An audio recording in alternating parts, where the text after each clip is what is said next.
Fight. 3-2, you. Hey guys, I have a question for you. How many of you guys are gamers? Okay. How many of you guys have gotten that saying of that if you play video games, you're gonna be just violent and you're just gonna start going crazy? A couple of it. Well, I'm here today to tell you why video games are good. I've played video games since I was old controller. Me and my dad have played basically all my life. It was a really good way for us to just hang out, have some fun. When my brother was old enough, we all played. It was a great way to have fun with each other. Video games can make you smarter, despite what they say. A study was done on people that had attention deficits or kind of things that made it hard for them to learn. The games made it so they could focus more and so that they could kind of pay better attention to stuff. They played StarCraft. It is a real-time strategy game. Those kinds of games require you to be very kind of focused on everything. So if you mess one thing up, you kind of the whole game get messed up. Video games can be a pain reliever. Those who went under chemotherapy or other serious illness treatments, those who played it, games actually decrease in their fear and stress, which actually help them get better, because the fear and that stress can really hurt them in just different ways. Quick question: how many of you think the burn victims actually had a decrease in pain? About 30 to 50% of the pain that people have for burn victims actually was decreased, which is actually a lot, because the amount of pain that burn victims go through is a lot, because their entire bodies can be burned and it will be it's very painful. Despite what they say, games can help with depression, because they actually did a study where they played a game where the basically enemy of it all was just basically the symptoms of depression. So what they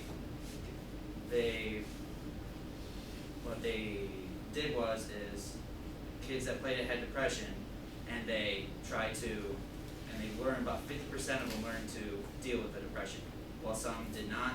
And then another group went through regular therapy, and they only about 10% of them actually dealt with their depression. So it's a great way to get rid of depression. Actually improves hand-eye coordination. The game kind of teaches your eyes to kind of respond to things. So if something was happening in the game and you could see that little detail, it actually will make it a little bit faster for you to respond to it. And 3 groups were brought in: a high school group, a college group, and a medical residence group. Who do you think did better in High the school. video games? Yep. Because the high schoolers actually had exposure to video games, they were actually able to learn more about the virtual stuff, because they all had to do virtual surgery. Even though the medical actually probably knew more about what they were doing, the high schoolers actually had more what the game was about. And Wait a minute, they had a video game on doing surgery? there are actually tons of games out there that they will virtual surgery. Seriously. I'm serious. If you can look it up. There's actually Surgeon Simulator, I think is what it's called. If it's a really messed up game, some people have taken it, but it actually is pretty into it about what you can do with it. Wow. There's games out there for a lot of stuff, and all the things you hear about what games cause and all that is just because of the way they're sent into what presented. Because there are a lot of games that have violence and all that kind of stuff. You actually, if they heed the warning of the rating, 18 and up, all the rated R stuff, if you actually heed that, a lot of the stuff that's happening today can be avoided. I played games that were like that when I was young, except my dad taught me that it wasn't real, it's all fake. So as long as you get that point across, you're fine. It's not the game's fault, it's the parents' fault, because kids were not taught that the game was not real. And that's my speech. Cool.